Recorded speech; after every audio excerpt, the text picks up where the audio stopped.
Welcome back to the archives for round 3 of the October Showdown. This was a 3-round tournament, so this was the final round. Game in 75, delay 5, all played in one day. My third round opponent was Andrew Jiang, who I had faced twice before. And in the first game I faced against him, I lost after missing a winning after having a winning position in the opening and missing a winning tactic. And then in the second game I faced him, I won after having a losing position out of the opening.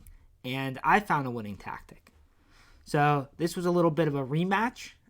And both games that we played so far had been quite crazy, very tactical. So I was expecting another sharp fight. So I opened up with the Scotch.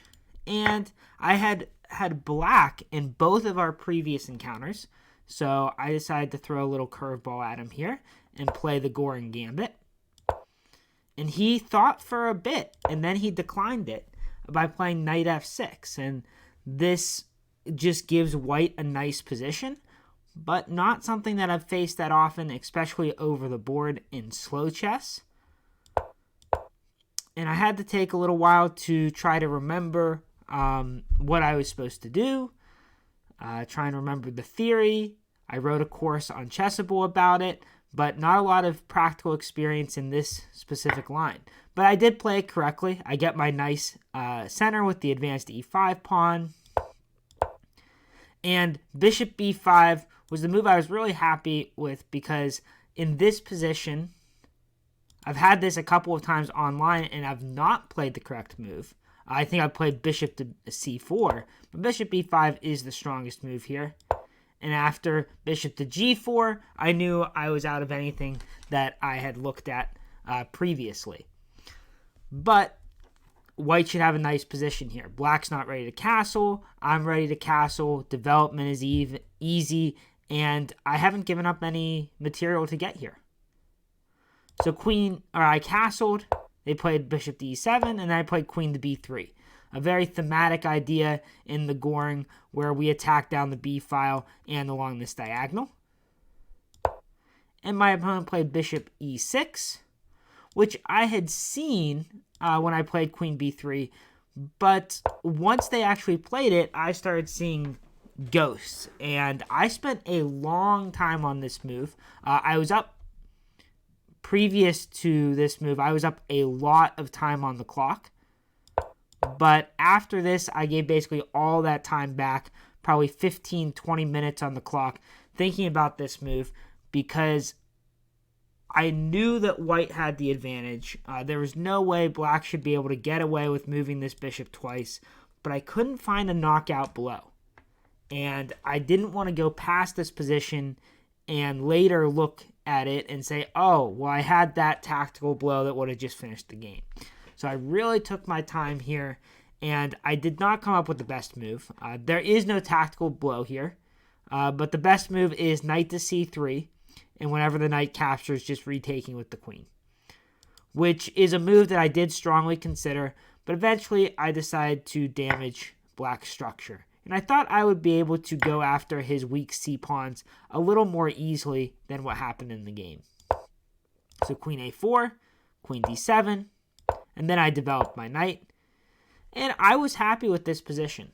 I thought maybe I let an opportunity slip, like I missed a tactical shot, but I didn't. My position isn't quite as good as it was before, but there's still nothing wrong in this position. But I have to keep the initiative up because I gave up the bishop pair to damage their structure. And so if I don't capitalize on that, using my initiative, using my knights well, they're going to be able to open up the board for their two bishops. So they play h6, and I play the move b3. And I think this is where things start to go wrong, because in this position, I couldn't quite figure out where I wanted my c1 bishop to get developed to. E3 or f4, and I eventually decide that I want to put it on b2 instead, but that's just too slow. And so now I'm giving away that extra time, that initiative that I had, those tempos that I have, and that's going to let black get safe, and then it's going to let black open up the position how they want. So after they play bishop to f5 with a tempo on my queen, I play queen to e2. Seems reasonable. They castled. Bishop to b2. And they played the move d5, which I thought was slightly surprising because it seemed like they would want to open up the e file, open up the position for their bishops. But after d5, there's really no good way for me to stop them from playing c5. And so I tried to reroute my knight. I was thinking I would get my knight to d3 or to c2 and try to influence the queen side. But after knight e1, my position's just too slow with the c5 break coming for black. And now the position opens up in their favor. So we see their bishop pair. I get my knight to d3. And in this position, material is equal. But what the computer says the best thing for me to do is to play knight a4 and just give up a pawn.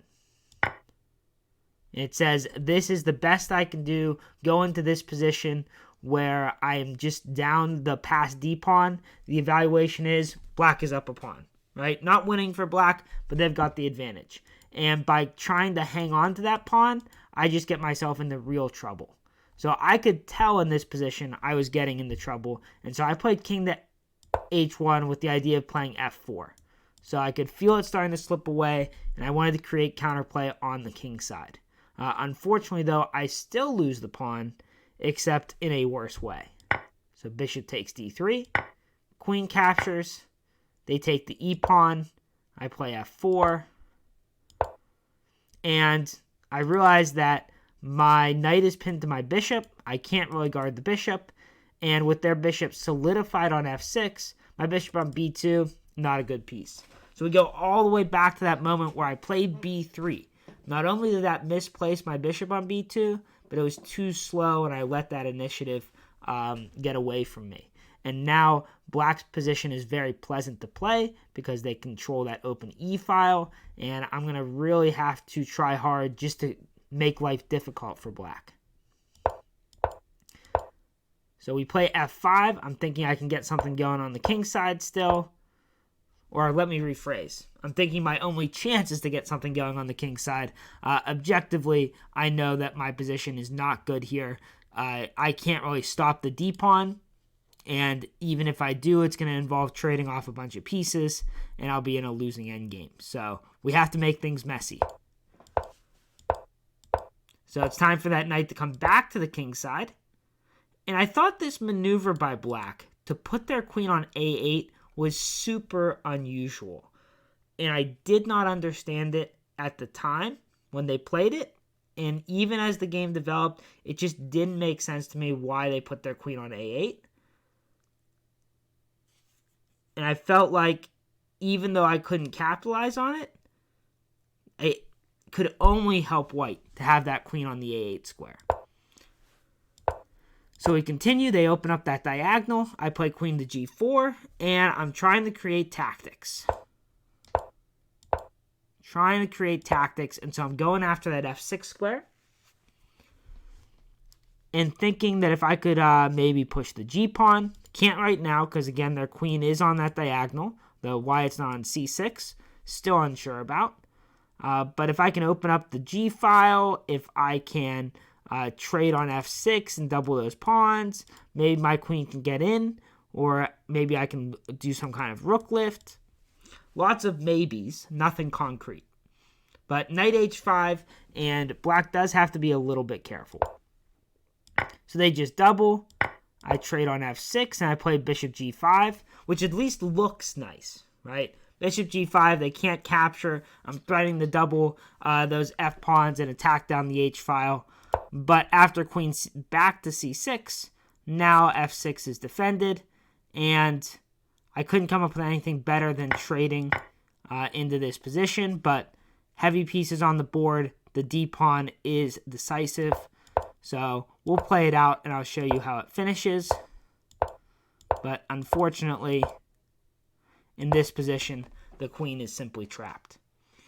So I think my opponent played a really nice game. I surprised them in the opening. I got a better position, but never a winning position. They took their time. They didn't play all the most accurate moves, but they made sure they didn't fall for any tactics, and they got a playable position. And then I just had that one move where I played b3 and got off track, and they really pounced on that, and they played a really nice middle game. So opening, not great for them, but they certainly outplayed me in the middle game, opening up the position for their 2 bishops, making their pawn structure better, getting, with that c5 break, and then they were able to limit my counterplay on the king side pretty effectively. So unfortunately, I'm now 1-2 against this player. So we'll see if I get to face them again and try and get some revenge, because I feel like our games have been very back and forth. I've had chances in all the games. So it would be nice to try to get a winning record against them. I'm sure I'll play them again in the future, but I'm not sure how long that will be. So it kind of is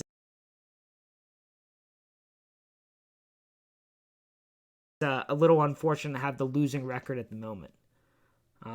But I've also played their brother, and their brother, who is slightly lower rated, is also kind of a different style of player, but also quite a tough player. So it's always enjoyable facing them. So I end up finishing the tournament 1 out of 3, but only losing a single rating point. So I played basically exactly as I was supposed to. I beat the player I was supposed to. I lost to the 2 players I was supposed to. But I came out of this event having 3 good positions out of the opening. I didn't necessarily play those positions great, but definitely came out in those early middle games with reasonable positions, and that I was really happy with. So now the big task is, how do I start converting these good positions? How do I limit my opponent's counterplay? I didn't really think about black trying to play c5 or how they were going to open the position, and I should have given more thought to that. So lots to take from these games and learn from, but overall they were enjoyable, and all of them were close. Hopefully you guys enjoyed, and I will be back next time for the next tournament I play in, which is the Halloween Classic will be the next tournament I review, which will be coming up next week. So thanks for watching. Good luck in your games, in your studies, and I'll see you guys next time.